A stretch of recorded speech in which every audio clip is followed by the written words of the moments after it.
अस्सलामु अलैकुम वरहमतुल्लाहि वबरकातुह। सबसे पहले दुरूद व सलाम अल्लाहुम्मा सल्लि अला सय्यिदिना मुहम्मदिन नबिय्यिल उम्मी व अला आलिहि वसल्लम तस्लीमा। आज हम आपके सामने एक ऐसे शख्सियत का वीडियो लेकर आए हैं जो किसी तारुफ का मोहताज नहीं, जो अपने आवाज़ से, अपने कलाम से और अपने अशआर से माने जाते हैं, जाने जाते हैं। हाँ, मैं बात कर रहा हूँ इमरान प्रतापगढ़ी का। हाल ही में उनका एक वीडियो सोशल मीडिया पे वायरल हुआ। ऐसा क्या था उस वीडियो के अंदर? पहले उस वीडियो पे नज़र डालते हैं। वीडियो को आखिर तक ज़रूर देखिएगा और अपने ख़यालात का इज़हार हमारे साथ ज़रूर शेयर कीजिएगा। तो हिंदुस्तानी शायरी में जब हिंदी और उर्दू एक साथ मिले तो इमरान प्रतापगढ़ी जैसा एक शख्स होता है, और जब शायरी और सियासत मिले तब इमरान प्रतापगढ़ी जैसा कोई शख्स होता है। अच्छा, एक बात बताइए, आप लोगों ने आग और पानी को एक साथ देखा है? स्टेज पे देखिए, आग और पानी आपको एक साथ दिखाई देंगे। ये एक्चुअली फैसला नहीं कर पा रहे हैं कि आग कौन है और पानी कौन ये है। आप पर छोड़ते हैं। अंत में पूछेंगे कि कौन किसे आग मानता है, किसे पानी। लेकिन पहला प्रश्न ये है कि इमरान जी, अगर मैं सही हूं तो आपके पिता चाहते थे आप डॉक्टर बने। हाँ बिल्कुल, वो चाहते थे कि डॉक्टर बनूं, और जब मैं शायरी की राह पर निकला तो उन्हें लगा कि लड़का खराब हो गया। और देखिए, लिटरेचर में इन्होंने इलाहाबाद यूनिवर्सिटी से पढ़ाई की, शायरी को पेशा चुना और फिर अब सियासत का हिस्सा बन गए हैं। हाँ, तो मतलब कोई पेशा आप छोड़ेंगे किसी के लिए? कर क्या रहे हैं जीवन में आप? पत्रकारिता की पढ़ाई की, लेकिन छोड़ दिया, पेशा नहीं बनाया उसको। करते तो वो भी अच्छा करते। हालांकि शायरी जब मैं कर रहा था तो सियासत को लेकर के शायरी हमेशा जो है वो एक अलग रुख रखती है और बहुत अच्छा नहीं मानती है। मैं तो जिन शायरों को सुन रहा था, बुद्धसेन शर्मा जी को, वो शेर लिख रहे थे कि दिए बुझाती आंधी को भड़काती है, दिए बुझाती शोलों को भड़काती है, आंधी को भी दुनियादारी आती है, यार सियासत की गलियों में मत जाना, नागन अपने बच्चों को खा जाती है। तो मैं तो ये शेर सुन रहा था, लेकिन फिर लगा कि जब एक ऐसा वक्त आया कि सब कुछ सियासत ही तय कर रही हो, कलम को भी सियासत ही तय कर रही हो कि कितना लिखना है, कितना बोलना है, जब पत्रकारों के नाम एक साथ जो है वो फ्रेम करके दुनिया के सामने रखे जा रहे हो कि कवर करने वाले लोगों के नाम ये हैं, उनका भी जात, उनकी भी मजहब तय किया जा रहा हो, तो मुझे लगा कि नहीं, चलते हैं सियासत की दुनिया में, देखते हैं क्या कर सकते हैं। तो मुझे लगता है ठीक ही कर रहा हूं यहाँ भी। तो अब शायर कितना बचा है और कितना सियासतदां हो गए हैं इमरान प्रतापगढ़ी? पूरा पूरा मैं कोशिश कर रहा हूं कि शायर और सियासतदां कितना हो जाएं, उससे ज्यादा जरूरी है कि मेरे अंदर का इंसान कितना बचा हुआ है, मैं उसको बचाने की पूरी कोशिश कर रहा हूं। और संवेदना के स्तर पर मुझे लगता है कि मैं कभी तन्हाई में बैठता हूं तो खुद से आंख मिलाता हूं, तो मुझे लगता है कि यार ठीक है, अभी उतना खराब नहीं हुआ हूं, और कोशिश करूंगा कि कभी उतना खराब ना हो। ये आवाम से भी वादा करता हूं। जब तक शायर आईना में देखने के लायक रहे तब तक वो रहता है शायर, इसलिए आपके अंदर शायर तो जिंदा है। शायर समाज का आईना होता है। 33 रैलियां आपने की है महाराष्ट्र में। हाँ, 33 महाराष्ट्र में 33 प्रेस कॉन्फ्रेंसेस की, रोड शो की है। झारखंड में 11 रैलियां की। झारखंड 11 जी। और जाके बोलते कैसे, कनेक्ट कैसे करते हैं लोगों से? मतलब एक शायर वहां खड़ा होता है या पॉलिटिशियन खड़ा होता है, कनेक्ट करना जनता से, ये हुनर क्या है? मैं इसलिए जिंदा हूं कि मैं बोल रहा हूं। दुनिया किसी गूंगे की कहानी नहीं लिखती। लोग मुझे सुनने आते हैं, देखने नहीं। फिल्म स्टार्स आते हैं किसी पॉलिटिकल प्रोग्राम में तो लोग उनको देखने आते हैं, उनके डायलॉग सुनना है उनको। मेरे साथ यह है कि जो आवाम आती है मुझे सुनने, वो लाई हुई भीड़ नहीं होती, आई हुई भीड़ होती है। तो मुझे कनेक्ट करने में कोई दिक्कत नहीं आती। मैं उससे बात करता हूं और उसके मुद्दों पर बात करता हूं, शायरी के लहजे में बात करता हूं, तो उसे अच्छा लगता है, तो मुझे कोई दिक्कत नहीं आती कनेक्ट करने में, मुझे अच्छा लगता है। लहजा क्या होता है वो? शायराना। जैसे आप इनसे कनेक्ट करके दिखाइए, ये जो ऑडियंस है, कितने युवा हैं यहाँ पर जो अभी कॉलेज में पढ़ रहे हैं, और कितने लोग हैं जो शायर बनना चाहते हैं? बहुत कम। ये हाथ बढ़ने चाहिए, इस सेशन के अंत तक ये हाथ बढ़ने चाहिए। हाँ, बहुत कम तादाद है। इनसे कनेक्ट करने के लिए मुझे लगता है मुझे कुछ शायरी सुनाना चाहिए। मैं शायरी सुनाता हूं। इंकलाब का नारा होगा, इंकलाब का नारा होगा, इंकलाब का नारा होगा, पहला नाम हमारा होगा, इंकलाब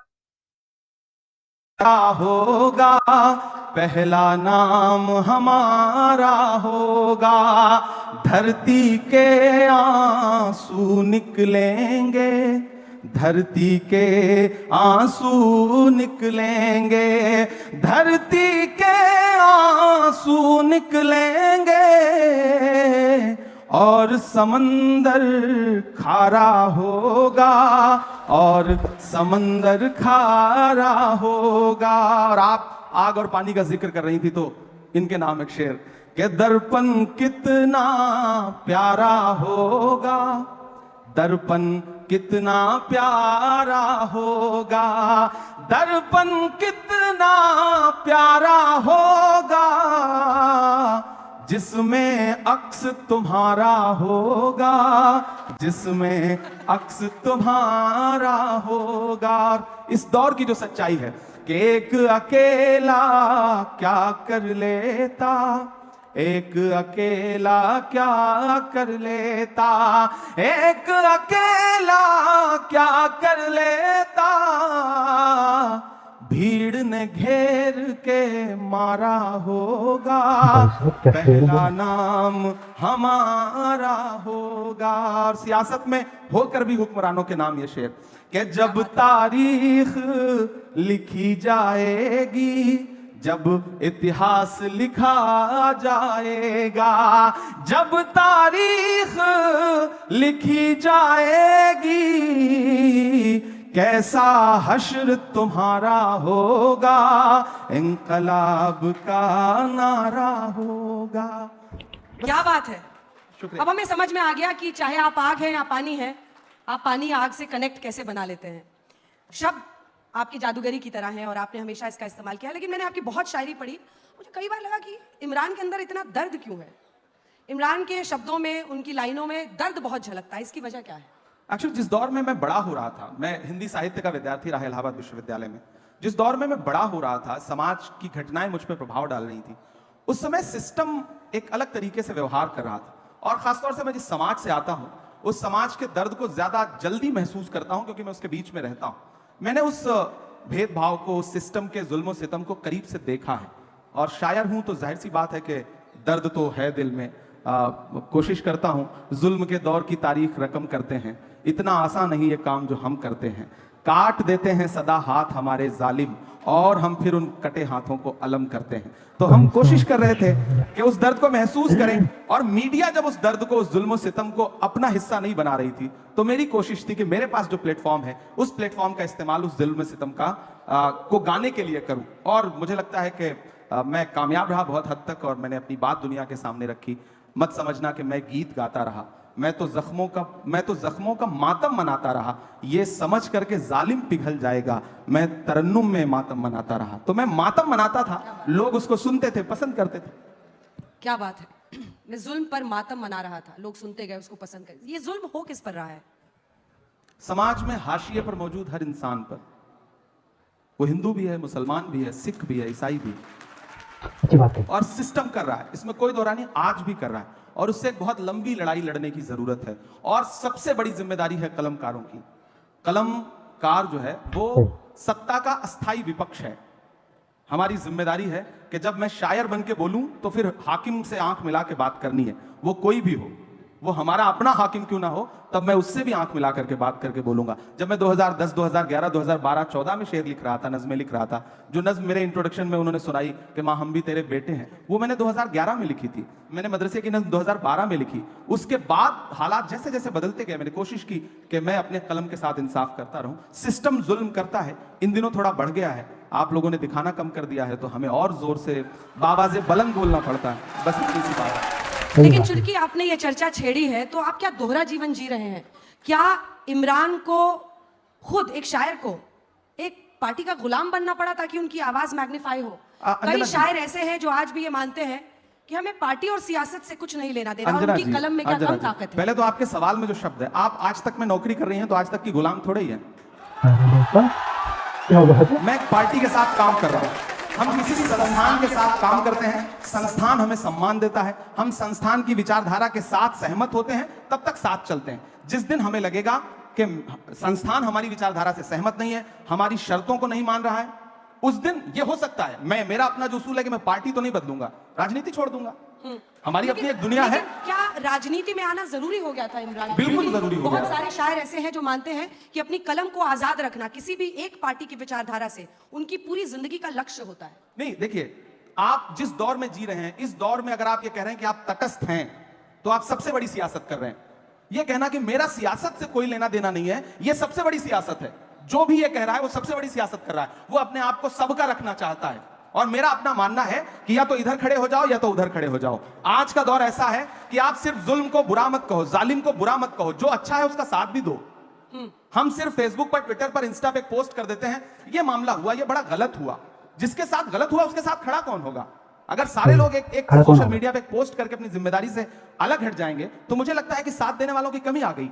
पहले होता था, बड़े बड़े प्रोटेस्ट होते थे, आंदोलन होते थे, हुकूमतें झुकती थी। अब क्या है कि हमने फेसबुक पे एक पोस्ट लिख दिया, ट्विटर पे एक ट्वीट कर दिया, हमें लगता है हमने अपनी जिम्मेदारी पूरी कर ली। नहीं, हमें सड़क पर भी उनका साथ देना है। और अगर मैं संसद में भी गया हूं तो मैंने सबसे पहले यूनिवर्सिटी के बच्चों की फीस वृद्धि के खिलाफ संसद में जो पहली स्पीच की मैंने वो वहां पे की। मैं वहां पर हिंदू मुसलमान बन के नहीं गया, मैं वहां एक युवा बन के गया हूं और मैं लगातार जिस पर भी जुल्म हो रहा है उसके खिलाफ बोल रहा हूं। एक पुरानी आपकी शायरी है जो लोग बहुत वायरल कर रहे हैं, उसकी 2 लाइनें आपको सुनाकर आगे बढ़ेंगे अगले सवाल पे। ये एक शायर का दावा है, कभी भी रद्द नहीं होगा, तेरे कद के बराबर अब किसी का कद नहीं होगा। इलाहाबाद वालों मेरी बात याद रखना, तुम कई सदियों तक कोई अतीक अहमद नहीं होगा। बड़ा पुराना सवाल है और बड़ी पुरानी कविता है ये। मैं इलाहाबाद विश्वविद्यालय में पढ़ रहा था, फ्री स्टाइल, मतलब गांव से आया था। वो शाहिद का एक शेर है कि जो भी मिलता है उसी को देखने लगता हूं मैं, क्या करूं मजबूरियां हैं, गांव से आया हूं मैं तेरे साहिल पे आया था कि देखूं तेरा ज़र्फ, ऐ समंदर किसने तुझसे कह दिया प्यासा हूं मैं। इलाहाबाद विश्वविद्यालय में आया पढ़ने के लिए, किसी धन्ना सेठ की औलाद नहीं था, राजनीतिक परिवार नहीं था, खानदान में कोई शायर नहीं था, तो मुझे तो मंच चाहिए थे। जो भी मंच मिलता था उस पर चढ़ता था, अपनी प्रतिभा दिखाता था, पेमेंट लेता था, घर जाता था। एक वक्त आने के बाद आपको समझ में आता है कि आपकी वैचारिकी क्या है, आपकी विचारधारा क्या है, आपको किन मुद्दों पर लड़ना है। अच्छा, कवि सम्मेलन और मंचों के एक उसूल हैं, आप मंच समझती हैं। यहां आने पे आपने 2-4 जुमले बोले, उसके बाद लोग कनेक्ट हुए ना, वरना लोग तो संगीत के असर में थे। तो हम जब मंच पे आते थे तो लोग मुख्य अतिथि के असर में हैं, तो हमने मुख्य अतिथि के लिए 4 पंक्तियां सुनाई, उसके बाद फिर वो सुनाया जो हमें सुनाना था। अच्छा, ये वही था। तो समा बांधते थे आप? हाँ, इसको समा बांधना ही कह सकते हैं। भीड़ को अपने से जोड़ने के लिए आपको चला वो तीर जो बेहतर तेरी जबान में है, किसी की आंख में जादू तेरी जबान में है। तो हमारी आंख में तो जादू नहीं है, लेकिन जबान में जादू जगाने के लिए ये सारे तिकड़म अपनाने पड़ते थे। क्या बात है, आपने खुद ही कह दिया तिकड़म अपनाने पड़ते थे। सच्चाई भी शायद शायर की सबसे बड़ी ताकत होती है, अगर पूरी जिंदगी वो उसको किसी पार्टी में रहते हुए भी संभाल कर रख सके। मैं पूरी कोशिश करूंगा, ये आवाम से वादा है मेरा। क्या बात है। तो अब मुझे लगता है कि यही लोग जो आपके लिए तालियां बजा रहे हैं, अब कुछ सुनना चाहते हैं। कितने लोग सुनना चाहते हैं एकदम इमरान प्रतापगढ़ी अनसेंसर्ड? और भूल जाइए कि नेता हैं, भूल जाइए कि किस दरबार पे जाकर, मतलब किस पार्टी के साथ जाकर आपको काम करना पड़ता है। देखिए 1956 में, हाँ 1956 में संयुक्त राज्य अमेरिका के उस समय राष्ट्रपति नहीं बने थे यूएस के जॉन एफ कैनेडी। वो हार्वर्ड यूनिवर्सिटी में एक छात्रों से बातचीत कर रहे थे, तो उन्होंने एक बहुत अच्छी बात कही थी। उन्होंने कहा था कि अगर हर राजनेता को शायरी और कविता आने लगे, पोएट्री आने लगे, और हर राजनेता पोएट्री और शायरी करने लगे, तो ये दुनिया जिंदगी जीने के लिए और खूबसूरत हो सकती है। कितनों को सिखाया ये बताइए। असल बात ये है, राहुल जी को भी सिखा रहे, नहीं सिखा रहे? सबसे पहले तो मैं देश की पार्लियामेंट में पहुंचा हूं और पिछले 2 साल की पार्लियामेंट की तमाम जो स्पीचेस हैं उठा के देखिए, आपको लगेगा कि सारे लोग शायरी सुना रहे हैं। खरगे साहब शायरी सुना रहे हैं, धनखड़ साहब शायरी सुना रहे हैं। एक दिन तो धनखड़ साहब ने, यानी चेयरमैन साहब ने राज्यसभा के, फाइनेंस मिनिस्टर से कहा कि क्या इमरान प्रतापगढ़ी की शायरी पे टैक्स लग सकता है क्या? वो वीडियो उठा करके देखिएगा। तो आप कोई भी शेर सुनाता जिसको मैंने शेर ना भी लिख के दिया हो, तो चेयरमैन साहब को लगता है कि मैंने ही लिख के दिया होगा। तो एक शायराना सा माहौल बना है और मुझे लगता है कि ये अच्छी बात है, एक अच्छा माहौल बन रहा है। और ऐसा माहौल मुझे लगता है कि मोदी जी भी शायरी सुनाते हैं कभी कभी, सुषमा स्वराज जी थी तो बहुत अच्छे अच्छे अशार सुनाती थी, डॉक्टर मनमोहन सिंह साहब अच्छे अशार सुनाते थे, हाँ लालू जी थे तो बहुत शानदार माहौल रहता था सदन का, आडवाणी जी ने भी कभी कभी शायरी सुनाई है। तो मुझे लग रहा है कि आने वाले दिनों में और कुछ लोग सुनाने लगेंगे। मैं तो कोशिश करूंगा कि राहुल जी भी सुनाएं। अब आडवाणी जी का क्रेडिट मत लेने लगिएगा। हम किसी की क्रेडिट नहीं ले रहे हैं, उसकी क्रेडिट हम आपको दे रहे हैं। हम उनकी क्रेडिट नहीं ले रहे हैं। हाँ, मैं आपका हुक्म है। मैं सुन नहीं पाए बेजुबानी को, आप समझे नहीं कहानी को, सुन नहीं पाए बेजुबानी को, आप समझे नहीं कहानी को।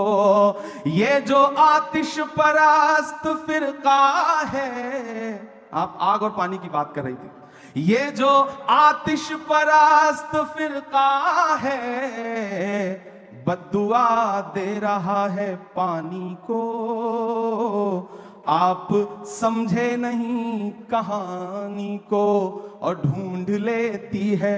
मैं दुबई के एक मुशायरे में था, तो वहाँ सारे आसपास पूरी एशिया के लोग सुनने आते हैं, उसमें पड़ोसी मुल्क के भी कुछ सामने बैठे हुए थे।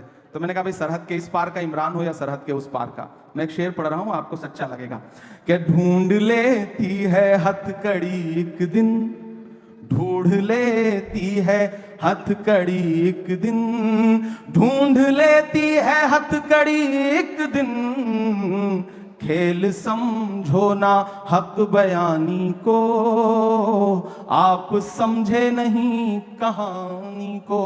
और मेरी नई नस्लों आपके नाम ये शेर कि आप चुपचाप जुल्म सहते हैं, आप चुपचाप जुल्म सहते हैं, आप चुपचाप जुल्म सहते हैं, क्या हुआ आपकी जवानी को, क्या हुआ आपकी जवानी को, बद्दुआ दे रहा है पानी को।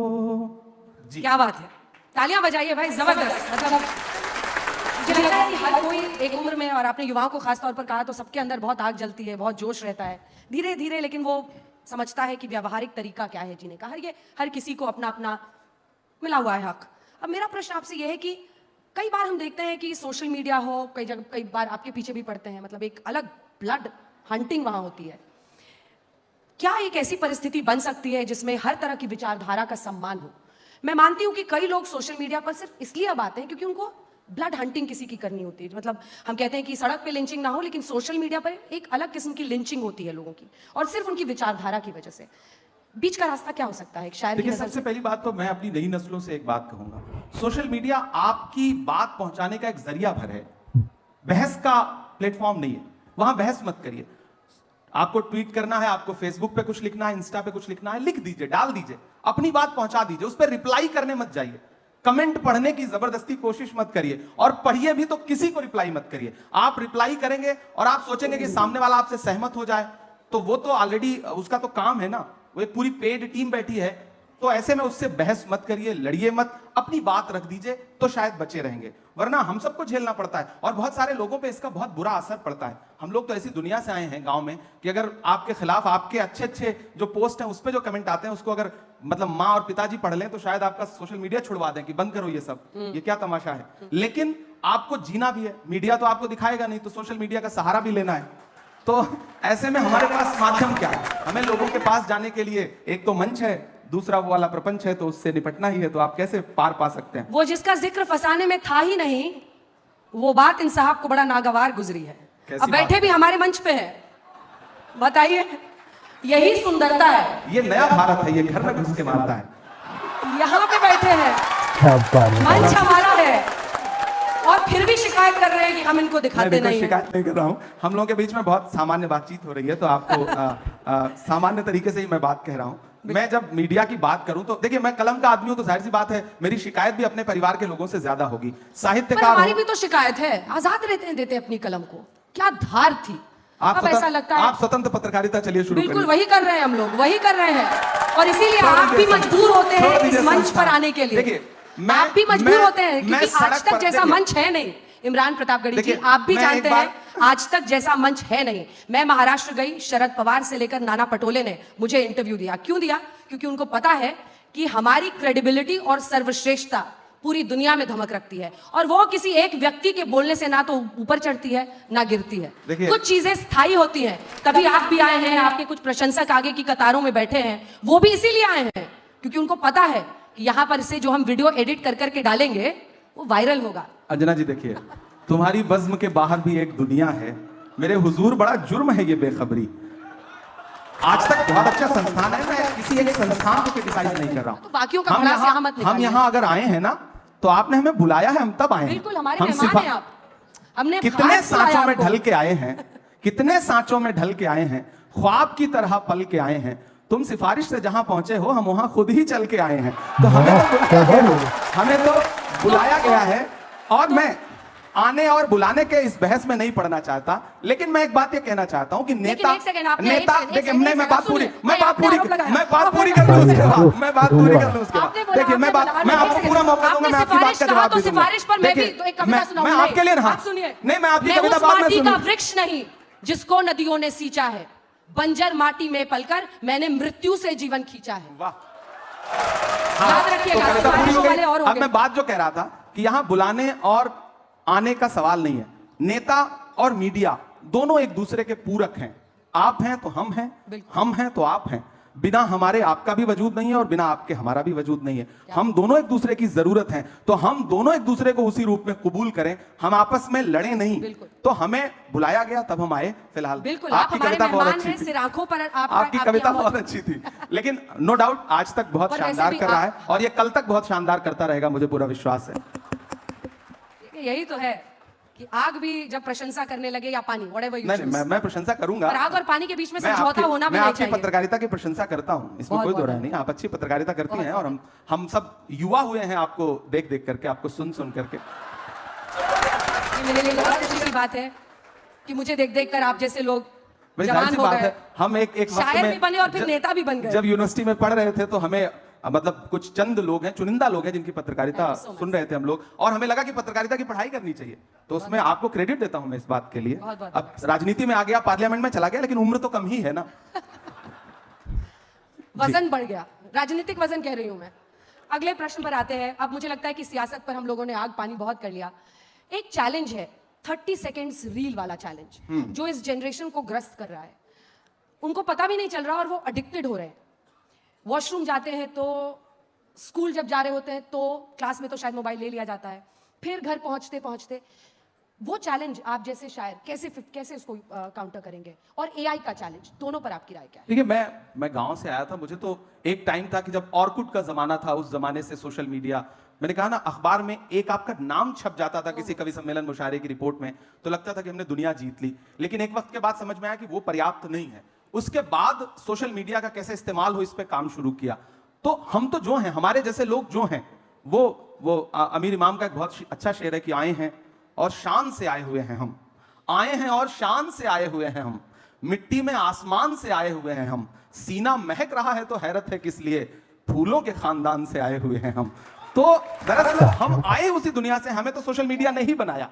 सच बात यह है कि यूट्यूब पे वीडियोस वायरल हो गए, वरना तो एक कॉकस था शायरों का, कवियों का, वो आपको मंच कभी लेने ही नहीं दे रहे थे। डेमोक्रेटाइजेशन हुआ, लड़ाई ही अलग थी, हमारी तो लड़ाई ही अलग थी। हम किसी गुट का हिस्सा नहीं थे कवि सम्मेलन मुशायरों में। तो या तो दो शर्तें थी, या तो आप उनका बैग उठाइए या तो उनका गिलास उठाइए। हम दोनों से बचे हुए थे, तो उस बचत की वजह से सब दुश्मन थे। लेकिन ये तो भला हो सोशल मीडिया का कि आवाम तक पहुंची। फिर आयोजक पे इतना दबाव रहता था कि भाई इमरान प्रतापगढ़ी को बुलाओ, एक नया सा लड़का आया है, अच्छा पढ़ता है। तो उस दबाव की वजह से हम यहां तक पहुंचे, मैं तो मानता हूं। तो सोशल मीडिया का वो दबाव है, उसे प्यार से हैंडल करिए, उस पर अच्छी अच्छी चीजें लिखिए। 30 सेकंड, अब हमें तो पार्लियामेंट में 0 आवर 3 मिनट में बोलना पड़ता है, लंबा सा भाषण है 3 मिनट में पूरा करना है। तो अभी तो पार्टी की तरफ से, मैं तो बहुत युवा हूं, तो हमारे तमाम सीनियर्स राज्यसभा में है, तो टाइम ही नहीं मिलता पार्टी वाला। तो अब आपको अपनी प्रेजेंस भी दिखानी है, तो 3 मिनट में अपनी बात कैसे रखें, तो वो बिल्कुल 30 सेकंड वाला ही मामला है, वहां के लिए 3 मिनट। तो उसमें कोशिश करते हैं कि अपनी बात रख पाएं, और एडजस्ट कर लेता है इंसान। धीरे धीरे ये दौर भी खत्म हो जाएगा। ये जो नई पीढ़ी है ना, ये बहुत दिन तक किसी चीज को सर आंखों पे नहीं बिठा के रखती, ये उतार देगी बहुत जल्दी। रील वाला खुमार भी उतर जाएगा, मुझे पूरा यकीन है। क्या बात है। पीछे से कोई मुझे कह रहा है कि कुछ सुनना चाहते हैं वो लोग। हाँ, क्योंकि अब हम अंत की तरफ बढ़ रहे हैं। बिल्कुल सुना देता हूँ, मैं एक नज़्म सुनाता हूँ। बैठे हैं तो एकदम लय में। अच्छा, उस पे सुनाए? नहीं, ये एक सिस्टम बना हुआ है, इसी पे चलने दीजिए। एक नज़्म सुनाता हूँ। एक दिन हुआ क्या कि पार्लियामेंट में नए गए हैं, तो थोड़ा चीखना चिल्लाना ज्यादा, जोश ज्यादा है। तो एक साथ 146 सांसद सस्पेंड किए गए, याद होगा आपको। इतिहास में पहली बार विपक्ष के 146 सांसद राज्यसभा और लोकसभा मिला के सस्पेंड हुए। हम निकले तो मीडिया के साथ ही बाहर खड़े थे, तो उन्होंने व्यंग्यात्मक तरीके से कहा कि सस्पेंड हो गए। तो हमने कहा भाई, आज सस्पेंड ना हुए होते तो अपनी नजरों में गिर जाते, ऐसा लगता कि बुज़दिलों में नाम शुमार हो रहा है, बहादुरों में नहीं। तो बोले आप शायर हैं, शायरी की भाषा में बताइए। तो एक नज्म कही मैंने वहीं पर कि जख्म पर जख्म खा के निकले हैं। ये संगीत वाले भी जो साथी बैठे हैं, मुझे उनका भी साथ मिले कि जख्म पर जख्म खा के निकले हैं, हाँ मगर मुस्कुरा के निकले हैं। सर झुकाने का हुक्म जब आया, सर झुकाने का हुक्म जब आया, और भी सर उठा के निकले हैं, और भी सर उठा के निकले हैं। और सस्पेंड होके आए थे तो गुस्सा था, तब ये शेर पढ़ा कि हर सितम का जवाब आएगा, देखना इंकलाब आएगा। कल आ ही गया ना कि हर सितम का जवाब आएगा, देखना इंकलाब आएगा। अच्छे दिन का किए थे जो वादा, उनका दिन भी खराब आएगा, उनका दिन भी खराब आएगा। हम तो निकले हैं मुस्कुराते हुए, हम तो निकले हैं मुस्कुराते हुए, और वो तिल मिला के निकले हैं, और भी सर उठा के निकले हैं।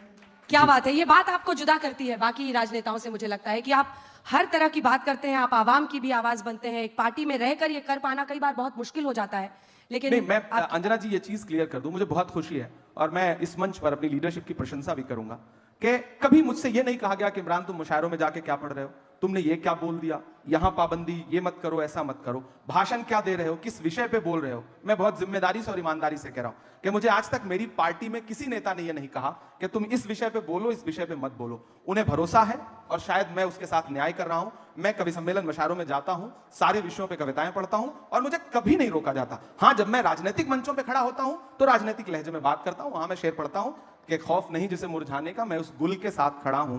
कैसा भी दौर आए लेकिन मैं राहुल के साथ खड़ा हूं। कल भी खुल के साथ खड़ा था, आज भी खुल के साथ खड़ा हूं। कैसा भी दौर आए लेकिन मैं राहुल के साथ खड़ा हूं। तो मैं वहां अपनी बात रखता हूं, लेकिन बाकी जगह पे मुझे स्वतंत्रता है। इतनी तारीफ मैं कांग्रेस पार्टी की इसलिए करूंगा अपने, मैं उनका सांसद होने के नाते, कि मुझे कहते हैं कि आप कवि सम्मेलनों में जाया करो, आप अपना बेस जो है, जो अपनी पुरानी आपकी दुनिया है, उस दुनिया को छोड़ो मत, राजनीति में आकर के पूरी तरह से राजनीति के मत हो जाओ। मुझे ये चीज, मतलब ये राहुल जी ने मुझसे कही है, मैं इस मंच पे मतलब बता रहा हूं, तो मुझे ये चीज अच्छी लगती है। वो इतनी स्वतंत्रता वहां पर है कि आप लिख पढ़ सकते हैं, बाकी जगहों पे मुश्किल है। तालियों के साथ बहुत बहुत अभिनंदन इमरान प्रतापगढ़ी जी, आप मंच पर आए आज तक के हमारे मेहमान हैं। मुझे भी बहुत अच्छा लगा। और लीजिए, क्या कह रहे हैं वो क्या कह रही हैं? वो कह रही हैं कि हम खड़े मोदी जी के तो साथ। अच्छी बात है, मैं क्या करूं, हालांकि वो खड़ी नहीं हो तो बैठी हैं, वो तो खड़ी नहीं हो तो बैठी हैं। मोदी मोदी के नारे लगा रहे हैं वो लोग, लेकिन अच्छी बात है, लगा तरह की विचारधारा मुझे तो अच्छा लग रहा है ना कि मैं उनके बीच में आके भी कविताएं सुना रहा हूं। ये मेरी ताकत है कि मैं, ये शब्दों की ताकत है कि मैं उनके बीच में भी खड़ा होकर के कविताएं सुना रहा हूं, और मैं सुनाऊंगा। ये तो अच्छी बात है। मैं तो पार्लियामेंट में मोदी जी बैठे रहते हैं तब उनको भी सुनाता हूं। मैं तो उनसे पूछता हूं कहां सोया है चौकीदार, विजय माल्या नाक के नीचे से हो गया फरार, कहां सोया है चौकीदार, मैं तो पूछता हूं। ठीक है, जो लोग यहाँ पर आए हैं आप सभी का बहुत धन्यवाद। सबकी विचारधारा अलग हो सकती है, आप मोदी यही तो अच्छी बात है कि अलग अलग विचारधाराएं एक मंच पे बैठे हैं, सबका हम सम्मान करें, और मुझे भी सम्मान है, मैं उनका सम्मान करता हूं, उन्होंने मेरी कविताओं पे ताली बजाई, उनका शुक्रिया अदा करता हूं। यही तो शब्दों की ताकत है। इसी के साथ आपका बहुत बहुत धन्यवाद। तालियों के साथ बहुत बहुत धन्यवाद।